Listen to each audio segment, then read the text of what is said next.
మన జీవితంలో చాలాసార్లు పరిస్థితులు మనకు వ్యతిరేకంగా ఉంటాయి. ప్రార్థించినా సమాధానం రావట్లేదని అనిపిస్తుంది. కానీ నిజమైన విశ్వాసం అంటే ఏమిటో చెప్పే ఒక చిన్న కథ వినండి. ఒక చిన్న గ్రామంలో ఒక రైతు ఉండేవాడు. ఆ రైతు పేరు రామయ్య. రామయ్యకు ఒక చిన్న పొలం మాత్రమే ఉంది. అదే అతని కుటుంబానికి జీవనాధారం. ఒక సంవత్సరం చాలా పెద్ద ఎండ వచ్చింది.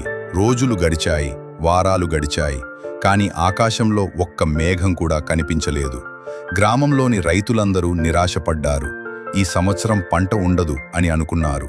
కానీ రామయ్య మాత్రం ప్రతి ఉదయం పొలానికి వెళ్లి దేవునికి ప్రార్థించేవాడు. ప్రభూ, నాకు వర్షం ఇవ్వండి, నేను మీ మీద విశ్వాసం పెట్టాను.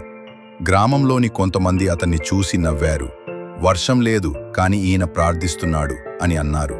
అయినా రామయ్య తన పని ఆపలేదు. పొలం దున్నాడు, విత్తనాలు వేశాడు. ఎందుకంటే అతనికి ఒక నమ్మకం ఉంది, దేవుడు తప్పకుండా సమాధానమిస్తాడు. కొన్ని రోజుల తర్వాత ఒక సాయంత్రం ఆకాశం నల్లగా మారింది. కొద్దిసేపట్లో పెద్ద వర్షం పడింది. ఆ వర్షంతో రామయ్య పొలం పచ్చగా మారింది. అతనికి మంచి పంట వచ్చింది. అప్పుడు గ్రామంలోని వాళ్ళు ఆశ్చర్యపోయారు. రామయ్య చిరునవ్వుతో ఇలా అన్నాడు, నేను వర్షం కోసం మాత్రమే ప్రార్థించలేదు, వర్షం వస్తుందని నమ్మి ముందే విత్తనాలు వేశాను. నిజమైన విశ్వాసం అంటే దేవుడు పని చేస్తాడని నమ్మి ముందుకడుగు వేయడం. బైబుల్ వర్డ్స్: ప్రభువుపై ఆశపడువారు నూతన బలము పొందుదురు. యెషయా 40:31. ఈ కథ మీకు ప్రోత్సాహమిచ్చిందా?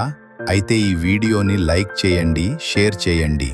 ప్రతిరోజు ఇలాంటి దేవుని కథలు వినాలంటే ఛానల్ని సబ్స్క్రైబ్ చేయండి.